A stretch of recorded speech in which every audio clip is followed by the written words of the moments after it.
I've had comments about Ayn Rand over the years, and here's one comment, okay, that came up lately. And one visitor said, Rand herself was at the very least close to saying the same thing as you, just expressed in different terms. No, absolutely not. We got a problem there, and I'm going to clarify all that, right? Science studies concrete objects. No.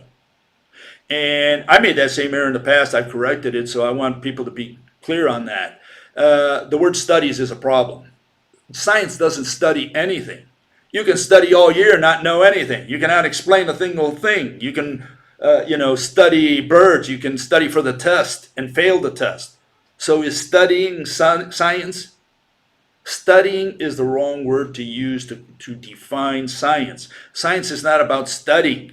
Science is about explaining. You need to explain something. That's how you show that you know, okay? And does it study concrete objects? Well, not according to the new version of science that we have now, okay? The new version of science says the following here, okay? Science is divided into two branches. Science is about explaining rationally, and there's two branches. One is physics, the other one is philosophy. Physics studies objects and causes and mechanisms, and philosophy deals with concepts and deals with reasons and purpose. So we don't just study, we explain, okay?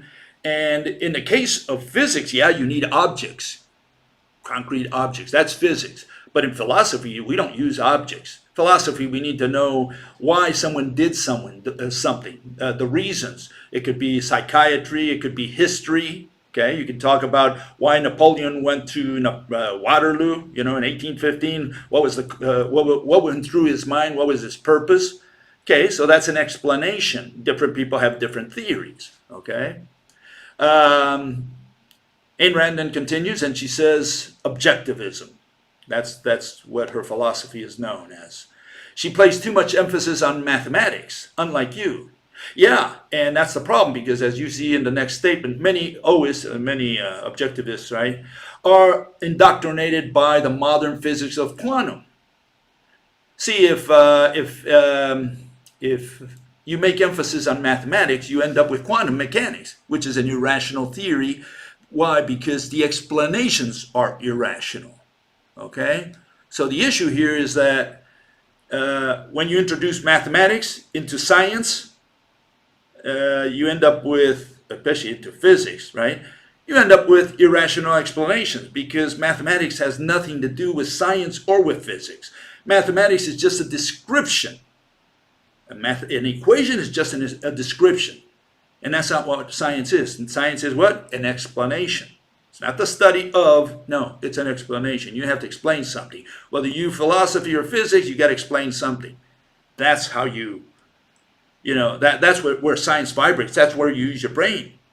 So mathematics ended up with quantum mechanics, and quantum mechanics tells you some weird things like, a particle can be at two places at once. Decoherence. What is that? What do you mean a particle can be at two places at once?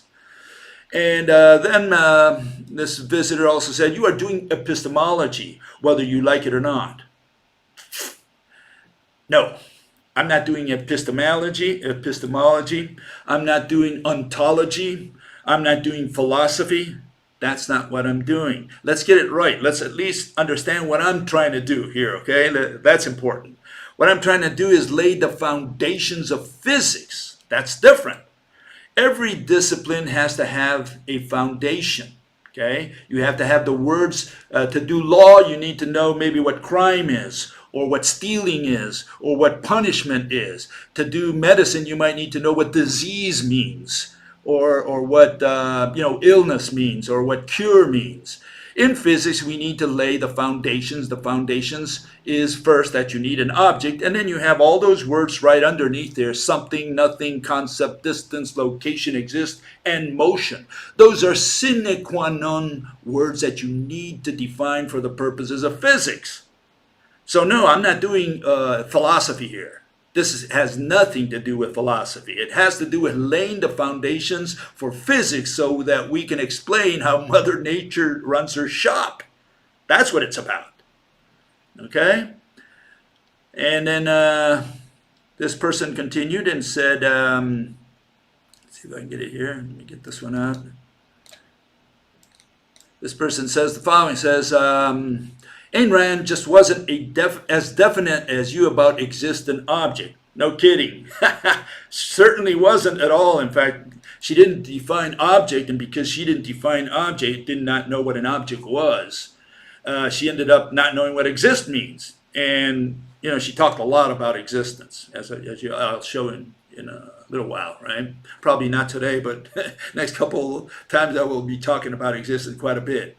And it did make the distinction between existence and that which is product of consciousness, concepts. No, because in fact this same person later on says that concepts exist. So she did not make a distinction, and I'm going to go over that as well. Ayn Rand was not able to zero in on the difference between a concept and an object, not that precisely. And because of that, she did end up saying that concepts do exist because she was using the definition of ordinary speech, the informal definition of exist. She had no real definition of the word exist, and we'll get to that, okay?